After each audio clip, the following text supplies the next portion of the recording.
Mike Jackson, here today representing the California Water Impact Network. My part of this panel is, what have we really done differently this year than we did last year?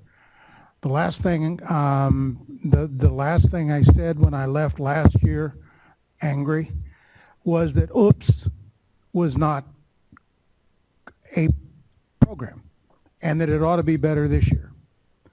And so what I wanted to go through is, and I'm simply reading from my notes, you may have gotten it differently, from what the Bureau and DWR said. They've saved somewhere around, in their mind, 450,000 acre feet of water to storage. And I'd like to point out that they did admit that all that came from outflow.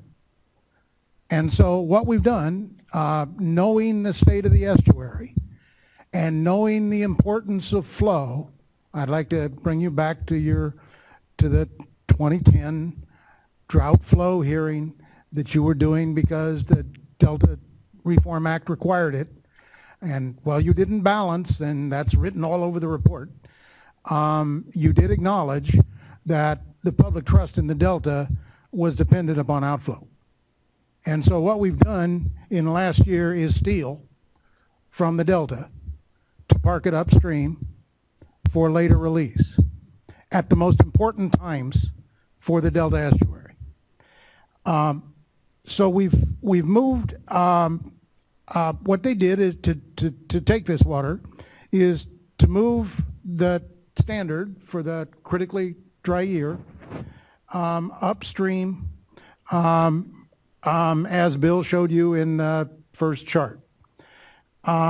We've reduced outflow during the critical winter-spring period, and in February and March that allowed you to save 146 million acre feet of water.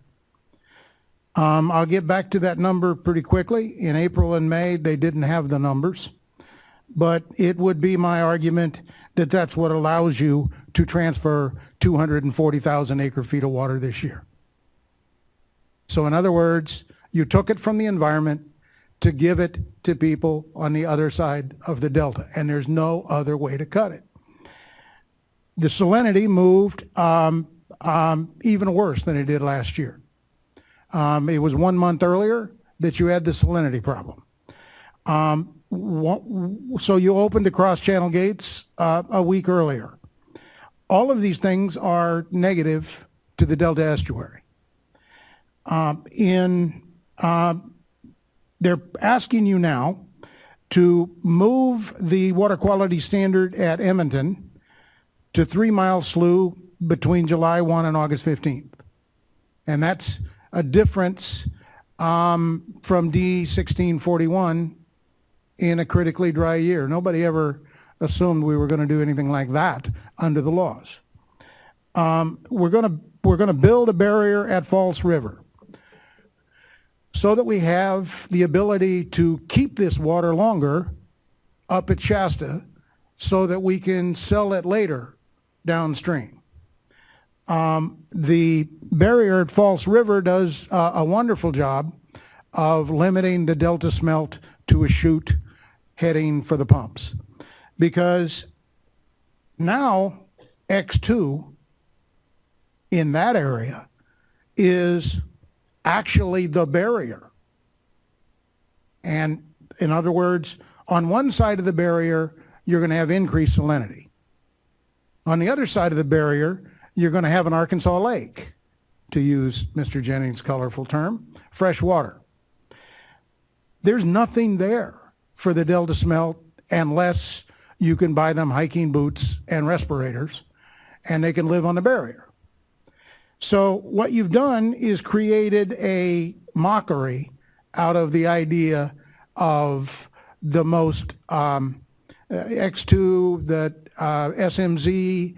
They're the most productive areas in the estuary we've been hearing for 30 years.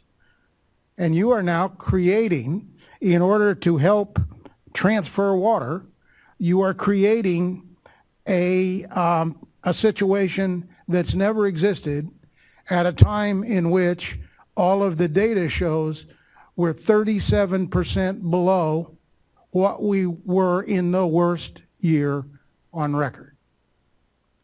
So does the modification to lower outflow, which happened a month earlier than usual, and the plan to drop the flow in September and November now from 3,000, which is well below what it ought to be, to 2,500, none of that they described is beneficial to the estuary. All of it is worse than last year. So the only answer I can come from is that what you've done differently this year is to create conditions that are worse for the pelagic fish. In looking at the drought planning and the cold water, what we find is that the water that's in storage, the cold water that they call, is warmer than it was last year. And so in general, the statement was that considering that, it's really not different this year from last year. They've got the same problems. They're operating to the same narrow margin on these charts.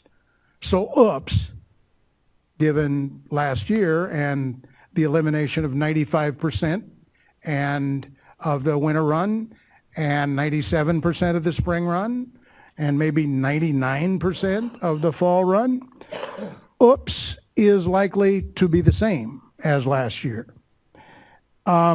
We're keeping releases very low compared to last year. And I've seen all these charts about how, well, the fish are up there by Keswick.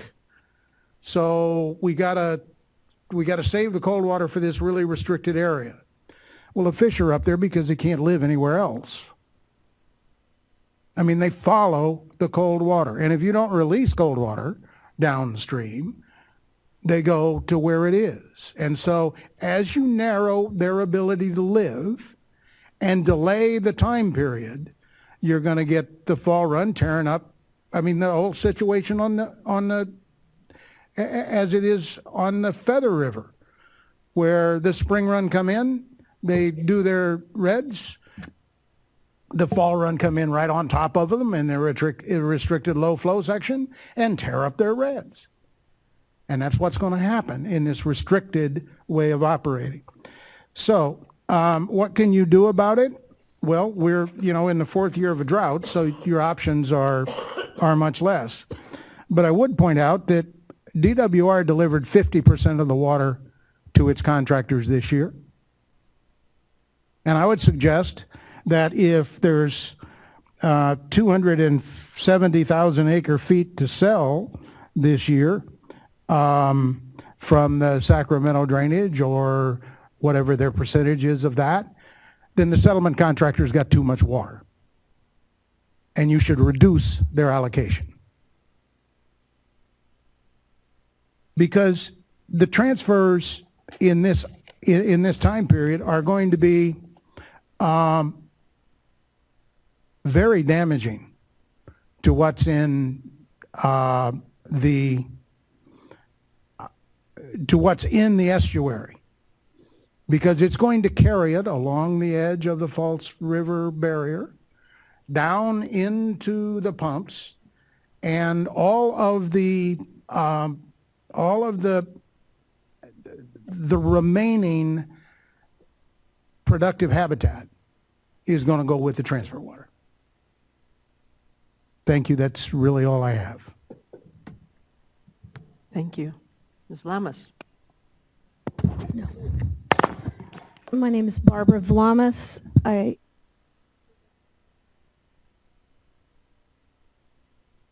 Representing Aqua Alliance.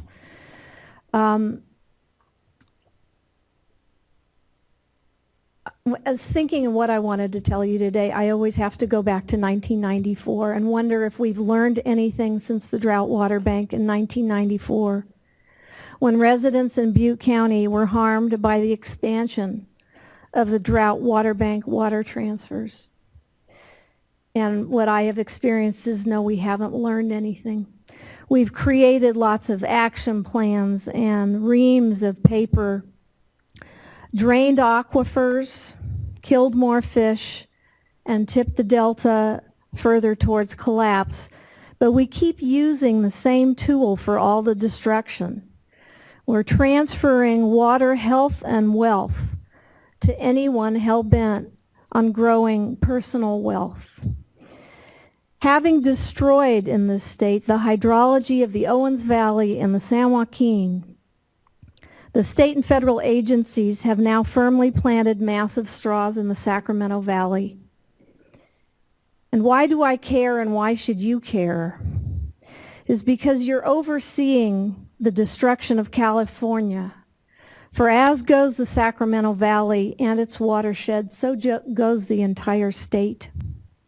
I've watched people up here talking to you about water transfers and never mentioning that there might be any even minute problem associated with them.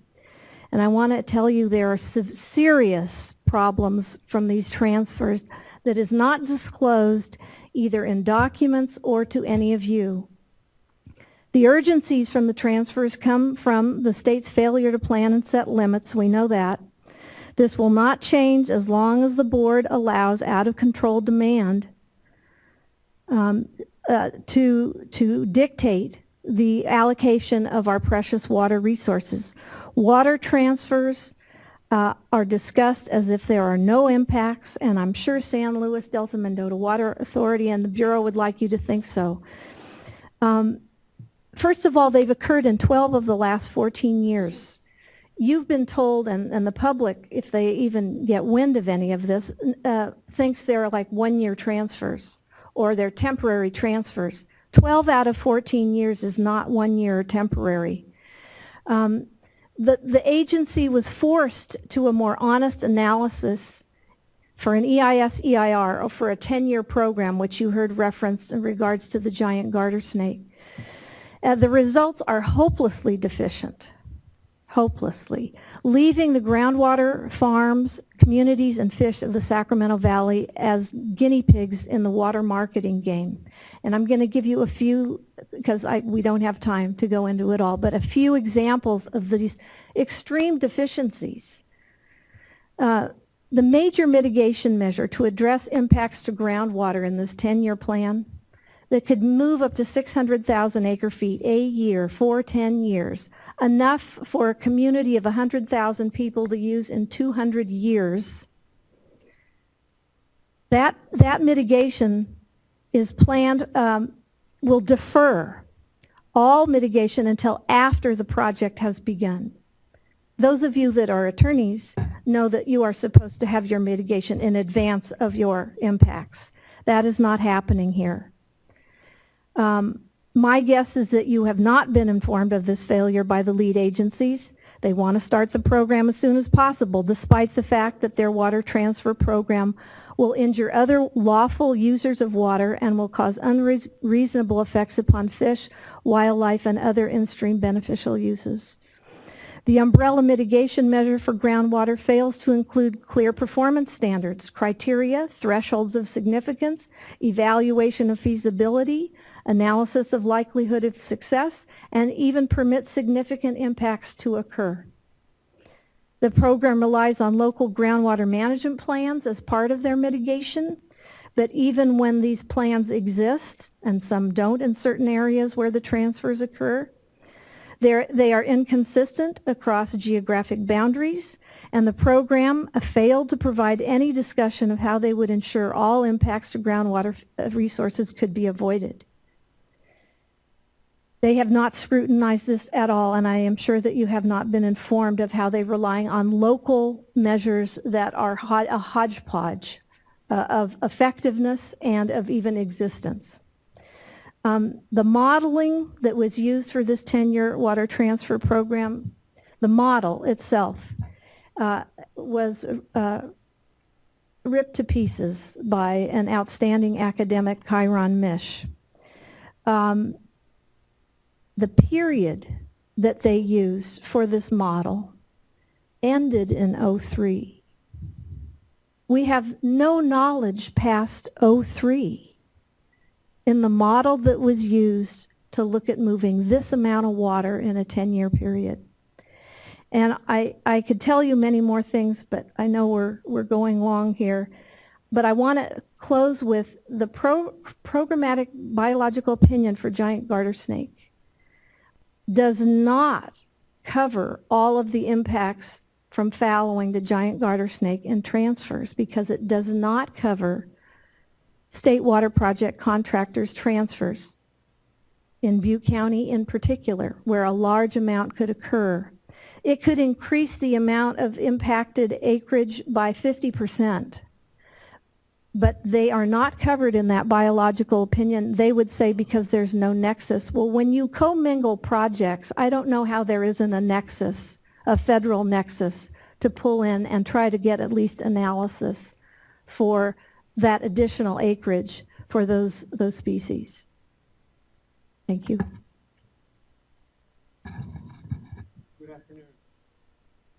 Good afternoon. I'm Tim Stroshane. Good afternoon, Chair Marcus and board members. While offering criticisms of the board and the project's performance during this drought, we at Restore the Delta recognize that you once again face horrible conditions and horrible choices, as you've acknowledged today, as a result. Part of your planned response to future droughts will depend on what your agencies learn from this drought. Restore the Delta means our remarks respectfully and expect to continue engaging with the board on these and other issues in the coming months and years.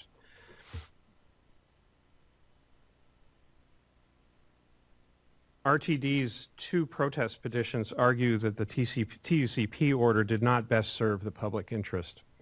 My talk highlights the need for the board to measure Delta outflows effectively, perform all of its legal duties in evaluating urgent need, address the excess water right claims in the Delta watershed, and take a leading role in reorienting the state and federal projects management for a future with more dry years. There is controversy over whether we really know the facts about Delta outflow, net Delta outflow. Is it better to estimate NDOI from a formula or to measure it empirically? The formula currently correlates poorly with salinity from tides and may overstate net delta outflow at low flows. And this chart helps illustrate where those overstatements occur. Existing USGS gauges, however, correlate with salinity better, and yet data gaps and measurement issues remain. The board should address this issue post-haste because delta outflow is the heart of public trust resource protection as well as inflow to San Francisco Bay. We request you reconsider your evaluation of urgent need. TUCP order inadequately addressed the lack of due diligence with which state and federal projects managed supplies to meet all their obligations, regulatory and for water service. The board bears some responsibility here because it failed to perform analyses of the public trust resources of the Delta and its watershed in order to have a full and accurate accounting for preventing waste, unreasonable use, and unreasonable methods of diversion and use. Getting this right in the next Bay Delta plan will go a long way toward making future TUCP orders more credible and meaningful, and perhaps even less necessary. We also requested that you demonstrate compliance with the Delta Protection Act of 1959, and time does not permit me to go into chapter and verse on that. And we also requested that you amend your order to require a hindcast of state and federal project operations during the drought, and not just for the temperature situation on the Upper Sacramento, but in general. Imposing curtailments, as you have done, means there is some paper water in the system. Do seniors with pre-1914 or riparian rights and need post-1914 rights if the latter get curtailed anyway and don't affect their actual water use? It's a question. Is the board certain that return flows from upstream seniors are sufficient to protect public trust resources upstream and in the delta? And I want to just note parenthetically on that point that your demand analysis for curtailments assumes a level of return flow of 40%, but it's not disclosed at this point what the basis of that assumption is. We also would like to know the status of the delta in-stream flow study that's required by the legislature in Water Code Section 85086B. Environmental water groups have studied the paper water issue, and we are analyzing the board's new database created from response to the Drought Information Order. In RTD's second protest petition, we documented for recent and historical droughts a use water now bias in the project's operations. This can lead to a supply crisis, which we've now experienced, when drought periods lengthen. Climate projections for California portend more dry years. In other words, normal is changing, and the project's management and board planning needs to adapt. Droughts are not, if they ever were, emergencies in California. That concludes my remarks, but I just want to summarize the recommendations here that from RTD, that we plan state water project operations for a climate regime in which the majority of future years are dry or critically dry, and that the board consider including a new condition in its next TUCP order to perform hindcast of this drought to learn what decisions cost long-term supply during the drought and address paper water. Thank you. Thank you. Thoughtful. Get my thank you up there. Please. Afternoon.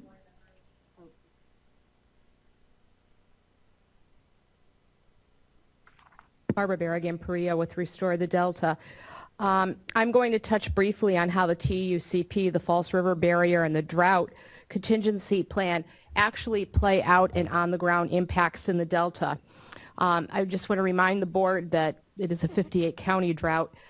Previous workshops have centered on how to get water to a handful of counties in the Delta, and the 5 Delta counties are donor counties. After decades of water exports, the negative impacts have been extremely exacerbated by drought emergency measures. I'm going to discuss the significance of these impacts on the ground at the present construction of the False River Barrier and our concerns over the still awaited 401 water quality certification for the project. Okay. This is just a recap of the process that went through to put the False River Barrier in place, announced in January, periods mid-February to March. DWR withdrew the North Delta sites, and we settled on a single barrier, or DWR rather, settled on a single barrier at False River.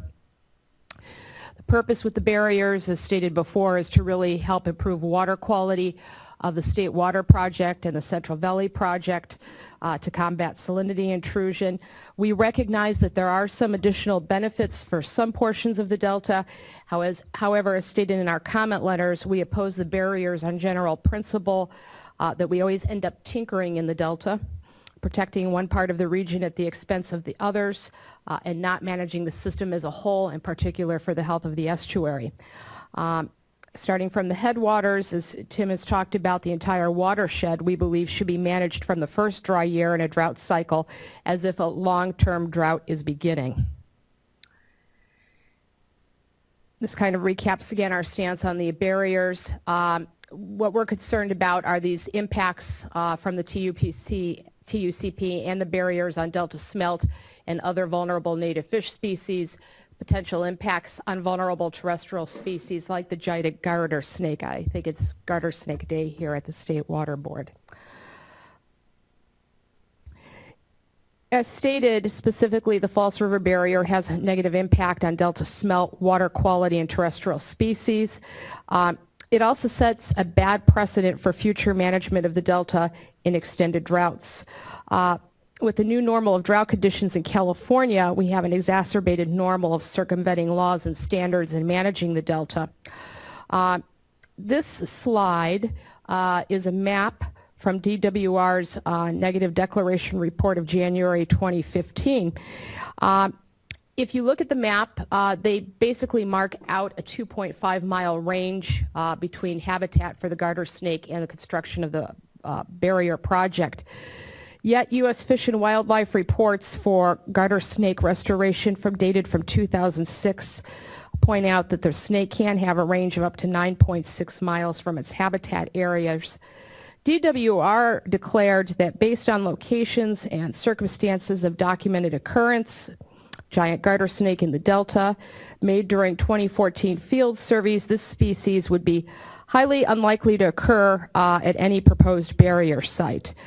Therefore, the impact on giant garter snakes would be less significant and would not differ between project implementation in consecutive years versus non-consecutive years. The map that you're looking at here is a map that was actually prepared in 2006 for Bradford Island by Vintage Petroleum, now part of Occidental Petroleum. They created a very detailed survey map of Bradford Island. What we're pointing out between the arrows, and it's hard to see here, but let's see. Here, hold on a second. Hold on. It's not working. If you look, okay. What you will see there, where it points in the arrows, that's actually a light-coded pink area. I believe we have the map here physically today from Karen Cunningham, is that there's extensive giant garter snake habitat actually where False River Barrier is being installed. Reclamation District 2059, which handles activities for Bradford Island, has stated that they can't remember any federal officials conducting a species field survey on Bradford Island in 2014 as documented in the negative declaration. They're not saying it didn't happen, but if they were out there, it was essentially a drive-by survey. The differences in the thoroughness between these two maps and findings give us pause as to the accuracy of the scientific findings in DWR's haste to move forward with the drought barrier. So how does this play out on the ground? Bradford Island is a beautifully raised island on vast open spaces with a 7-mile circumference. DWR decided that the only mitigation needed for the giant garter snake was a 150-foot black cloth fence. While I'm not a biologist or an expert on reptiles, in what I've read, these snakes can range over 9 miles, and in this location, their habitat lines up with the construction barrier. The needed mitigation in place seems to be completely inadequate. Like the daily water quality violations, which are declining and decimating our fisheries, DWR continues to run roughshod over the law. The giant garter snake that you see in this photo was identified 20 feet from the barrier construction by island residents Karen Cunningham and Anna Swenson on May 7th. They reported it through their reclamation district to Cal Fish and Wildlife on May 8th. They never heard anything back. It was brought to our attention at Restore the Delta on May 15th. I made calls to Fish and Wildlife, state and federal Fish and Wildlife Service, and didn't hear back from the federal Fish and Wildlife Service until the 18th. I bring this to your attention because we still don't know what the outcomes are, and there seems not to be appropriate response or plans to deal with takes or mitigation measures on the ground. In conclusion, the Delta in many years has been treated as a water colony by the Department of Water Resources. And because of that, we have some very serious 401 certification concerns. We're concerned about the adequacy of the field surveys, the poor job of public notice for the project, harm to endangered species from semi-permanent structures. We're concerned that DWR started construction before the certification or permits have been issued. Mitigations are not explicitly incorporated into the 501 cert, and RTD requests a comment period extension for this certification of 40 days. If DWR can't handle this basic, relatively small project, our question is, how will it ever manage constructing 2 tunnels 35 miles long? Thank you. Thank you very much. You've flagged a lot of important issues. Are there questions right now? Thank you very much. We'll now take a 30-minute break. I suggest if you want to grab something in the cafe, they may still have some food, but they stop serving at a certain point. But you probably have time to get something somewhere else as well. But we'll be back promptly at 2:30.